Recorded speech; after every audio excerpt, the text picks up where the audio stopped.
जय शिवराय.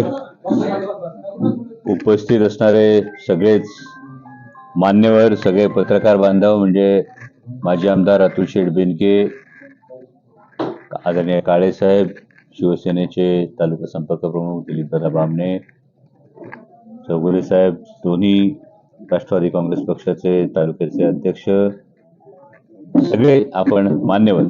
खरं तर पत्रकार तुम्ही बरेच दिवस याविषयी विचारत होतात की नेमकी जिल्हा परिषद पंचायत समितीच्या निवडणुकांच्या संदर्भात तालुक्यामध्ये काय परिस्थिती असणार. तर त्या संदर्भामध्ये आपल्यापर्यंत ही माहिती खरं तर देण्यासाठी आज आपल्याशी संवाद साधतोय की दोन्ही राष्ट्रवादी काँग्रेस शरदचंद्र पवार आणि राष्ट्रवादी काँग्रेस आणि शिवसेना उद्धव बाळासाहेब ठाकरे असे तीन पक्ष आम्ही एकत्र मिळून ही जिल्हा परिषद आणि पंचायत समितीच्या निवडणुका आम्ही लढवत आहोत.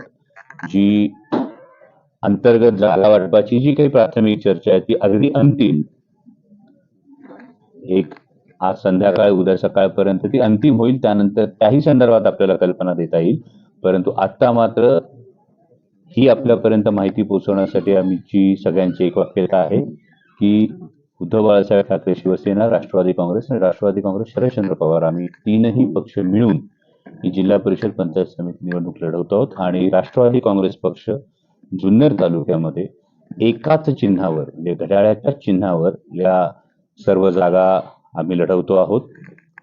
मागच्या महानगरपालिकांच्या निवडणुकांच्या वेळी पिंपरी चिंचवड असेल, पुणे असेल, या ठिकाणी काही ठिकाणी जिथे मतविभागणीचा, विशेषतः समविचारी मतविभागणीचा जो काही एक फटका पडू शकतो, ही टाळण्याच्या दृष्टिकोनातून राष्ट्रवादी काँग्रेस पक्षाच्या वरिष्ठांनी हा निर्णय घेतला. आदरणीय पवार साहेबांबरोबर, अजितदादांबरोबर जी आमची बारामतीमध्ये बैठक झाली, या बारामतीच्या बैठकीमध्ये हा निर्णय झाला. जिथे जिथे शक्य आहे, जिथे जिथे कार्यकर्त्यांची सहमती आहे, अशा ठिकाणी आम्ही घड्याळावर एकत्रितपणे ही निवडणूक घड्याळ या चिन्हावर लढवतात. आणि महाविकास आघाडी ओरिजिनल जी आहे त्यामध्ये आधीपासून शिवसेना उद्धव बाळासाहेब ठाकरे आणि राष्ट्रवादी काँग्रेस शरदचंद्र पवार हे सोबत आहेत. आणि आपण हेही पाहिलेलं आहे की शिवसेना उद्धव बाळासाहेब ठाकरेच्या सगळ्या कळवट शिवसैनिकांनी या दोन्ही निवडणुकींमध्ये अत्यंत हिरहिरीनं हे राष्ट्रवादी काँग्रेस शरदचंद्र पवार या पक्षाबरोबर ही कायम ही भूमिका घेतलेली आहे. आणि त्यामुळे आम्ही या निवडणुकीमध्ये सोबत जातो, जेणेकरून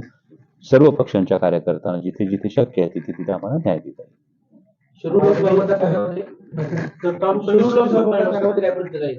शिरूर लोकसभा मतदारसंघामध्ये जसं आपल्याला सांगितलं त्या पद्धतीनं वरिष्ठ पातळीवर जिथे जिथे शक्य आहे त्या त्या ठिकाणी दोन्ही राष्ट्रवादी काँग्रेस आणि मग तिथल्या स्थानिक शिवसेनेचं जे काही म्हणणं आहे त्यानुसार हा अलायन्स आपण करतो आहोत.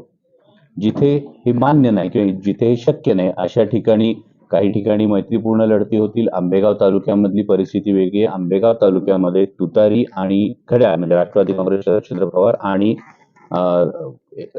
राष्ट्रवादी काँग्रेस हा अलायन्स होत नसल्यामुळे तिथे वेगळा निर्णय आंबेगाव तालुक्याचा घेतला गेलेला आहे. शिरूर आणि हवेलीचं आज माझ्या माहितीप्रमाणे अंतिम जी काही चर्चा आहे त्या चर्चेला अंतिम स्वरूप दिलं जाईल. खेड तालुक्यामध्ये शिवसेना उद्धव बाळासाहेब ठाकरे आणि राष्ट्रवादी काँग्रेस शरदचंद्र पवार या संदर्भात आपण पुढे जातो आहोत. आणि जुन्नरमध्ये मी आपल्याला जो निर्णय सांगितला त्या पद्धतीनं दोन्ही राष्ट्रवादी काँग्रेस आणि उद्धव बाळासाहेब ठाकरे शिवसेना आपण एकत्र